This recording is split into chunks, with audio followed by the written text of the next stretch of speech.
জরুরি মিটিংয়ে প্রথম ধাপেই ১০০% পেনশন সুবিধা কার্যকর ও ৪টি সুখবর দিলেন প্রধানমন্ত্রী তারেক রহমান। এ বিষয়ে বিস্তারিত আলোচনা করার শুরুতে চ্যানেলটি সাবস্ক্রাইব করে ভিডিওটি কন্টিনিউ করুন।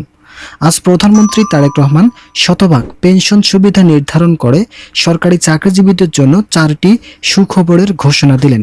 সকাল ৯ ঘটিকায় অভ্যন্তরীণভাবে মন্ত্রিপরিষদে সচিব কর্তৃক একটি বৈঠক অনুষ্ঠিত হয়। এই বৈঠকে সরকারি চাকরিজীবীদের বেতন বৃদ্ধির বিষয়গুলোকে খুবই গুরুত্ব সহকারে দেখেন পে কমিশন ও মন্ত্রিপরিষদ সহ আমলারা। তারা সকলেই কয়েকটি ইতিবাচক দিক উপস্থাপন করেন। বিশেষ করে প্রথম ধাপেই কর্মচারীদের জন্য শতভাগ অবসরকালীন সুবিধা নির্ধারণের বিষয়টিকে অত্যন্ত গুরুত্বের সঙ্গে বিবেচনায় রেখেছেন সংশ্লিষ্ট কর্তৃপক্ষ। অর্থমন্ত্রী বলেন, বেতন বৃদ্ধির ক্ষেত্রে যত ধরনের সমস্যা ছিল তাদের মধ্যে অন্যতম হচ্ছে সচিব কমিটির রিপোর্ট হস্তান্তর। দীর্ঘদিন থেকে সচিব কমিটির এই সিদ্ধান্তগুলো মন্ত্রিপরিষদে পাঠানোর অপেক্ষায় ছিলেন। তবে শেষ পর্যন্ত মন্ত্রিপরিষদের সকল রিপোর্ট পাঠানোর পরেই চূড়ান্ত বেসিক ও অবসর সুবিধা নির্ধারণ ঘোষণা করা হয়েছে। যারা ১১ থেকে ২০ গ্রেডের কর্মচারী আছেন তাদের জন্য নবম জাতীয় বেতন স্কেলে গুরুত্বপূর্ণ সুবিধা নির্ধারণ করেছেন তারেক রহমান। আজ নতুন যে গেজেটটি অভ্যন্তরীণভাবে প্রকাশ করা হয়েছে, যেখানে থাকছে ১৭ থেকে ২০ গ্রেডের কর্মচারীদের বাড়ি ভাড়া, চিকিৎসা ভাতা ও যাতায়াত ভাতা বৃদ্ধির সুবিধা। এই সিদ্ধান্তগুলো বাংলাদেশের ২২ লক্ষ সরকারি চাকরিজীবীদের অর্থনৈতিক উন্নয়নের অবস্থানকে নতুনভাবে ফুটিয়ে তুলছে। আপনারা যারা এখন পর্যন্ত আমাদের এই চ্যানেলের নতুন সদস্য আছেন তারা পরবর্তী আপডেট পেতে চ্যানেলটি সাবস্ক্রাইব করুন। দেশের বর্তমান অর্থনৈতিক পরিস্থিতি ও জীবনযাত্রার মান বিবেচনায় নিয়ে সরকারি কর্মচারীদের আর্থিক নিরাপত্তা নিশ্চিত করতে সরকার বড় ধরনের পরিবর্তনের ঘোষণা দিয়েছেন। এই নতুন সিদ্ধান্তের ফলে সরকারি চাকরিজীবীদের জন্য সুখবর নিয়ে এসেছে অবসরকালীন সুযোগ সুবিধা ও বিভিন্ন ভাতার সংস্কার, যা বর্তমান চাকরিজীবী এবং অবসরে যাওয়া ব্যক্তিদের জীবনে বড় ধরনের ইতিবাচক পরিবর্তন আনবে।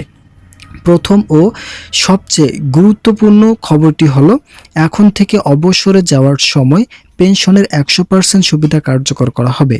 এতদিন পেনশনের একটি নির্দিষ্ট অংশ সরকারের কাছে জমা থাকত, যা নিয়ে পেনশনারদের মধ্যে দীর্ঘদিনের অসন্তোষ ছিল। নতুন এই সিদ্ধান্তের ফলে সরকারি চাকরিজীবীরা অবসরের গ্রহণের সময় তাদের প্রাপ্য পেনশনের পূর্ণ অর্থ এককালীন পাওয়ার সুবিধা পাবেন। এই পদক্ষেপ সরকারি চাকরিজীবীদের পরবর্তী জীবনের আর্থিক অনিশ্চয়তা দূর করতে এবং তাদের পরিবারের সুরক্ষা নিশ্চিত করতে কার্যকর ভূমিকা রাখবে। দ্বিতীয় সুখবর হিসেবে সরকারি চাকরিজীবীদের বাড়ি ভাড়ার হার বৃদ্ধি করা হয়েছে। বর্ধিত সিদ্ধান্ত অনুযায়ী এখন থেকে সরকারি চাকরিজীবীরা মূল বেতনের ৬৫% পর্যন্ত বাড়ি ভাড়া সুবিধা পাবেন। নগরায়ন ও দ্রব্যমূল্যের ঊর্ধ্বগতির কারণে বর্তমান সময়ে বাসা ভাড়া সরকারি কর্মকর্তাদের জন্য একটি বড় চ্যালেঞ্জ হয়ে দাঁড়িয়েছিল। সরকারের পক্ষ থেকে এই হার বৃদ্ধি করায় চাকরিজীবীরা তাদের আবাসন সুবিধা নিশ্চিত করতে আগের চেয়ে অনেক বেশি স্বাচ্ছন্দ্য বোধ করবেন এবং তাদের প্রকৃত আয়ের উপর চাপ অনেকখানি কমে আসবে। আপনারা অবশ্যই চ্যানেলটি সাবস্ক্রাইব করে ভিডিওটি কন্টিনিউ করুন। তৃতীয় সুখবর হিসেবে সরকারি কর্মচারীদের যাতায়াত ভাতার ক্ষেত্রে প্রথম ধাপে উল্লেখযোগ্য পরিবর্তনের ঘোষণা দেওয়া হয়েছে। অফিস যাতায়াতে সরকারি কর্মচারীদের সময় ও অর্থ সাশ্রয়ের লক্ষ্যে এই ভাতা পুনর্নির্ধারণ করা হয়েছে। বর্তমান সময়ে যাতায়াত ব্যয় বৃদ্ধি পাওয়ায় অনেক কর্মচারী আর্থিক সংকটে পড়তেন, যা তাদের কর্মদক্ষতার উপর প্রভাব ফেলত। সরকারি নতুন এই সিদ্ধান্তের ফলে যাতায়াত ভাতা বৃদ্ধির মাধ্যমে কর্মীরা তাদের কর্মস্থলে আরও উৎসাহের সাথে দায়িত্ব পালন করতে পারবেন এবং এটি তাদের দৈনন্দিন যাতায়াত খরচকে সহজতর করবে। চতুর্থ সুখবর হলো চিকিৎসা ভাতা সংক্রান্ত, যা সরকারি কর্মচারীদের স্বাস্থ্য সুরক্ষায় সরাসরি সহায়ক হবে। সর্বশেষ সিদ্ধান্ত অনুযায়ী সরকারি চাকরিজীবীদের জন্য চিকিৎসা ভাতা ৩,০০০ টাকা পর্যন্ত বৃদ্ধির অনুমোদন দেওয়া হয়েছে। স্বাস্থ্যসেবায় ব্যয় ক্রমাগত বৃদ্ধির ফলে এই বাড়তি চিকিৎসা ভাতা তাদের পরিবারের অসুস্থতা বা জরুরি স্বাস্থ্য প্রয়োজনে অনেক বড় সহায়ক হবে।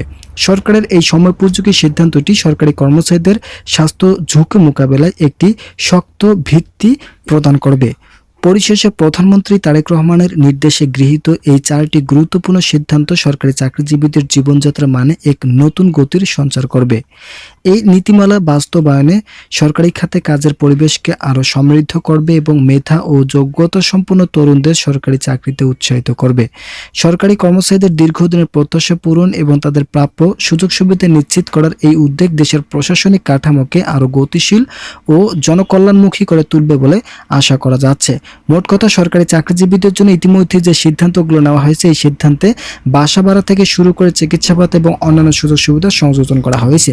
ভিডিওটি শেষ করার পূর্বে যারা এখনো চ্যানেলটি সাবস্ক্রাইব করেনি তারা অবশ্যই চ্যানেলটি সাবস্ক্রাইব করুন।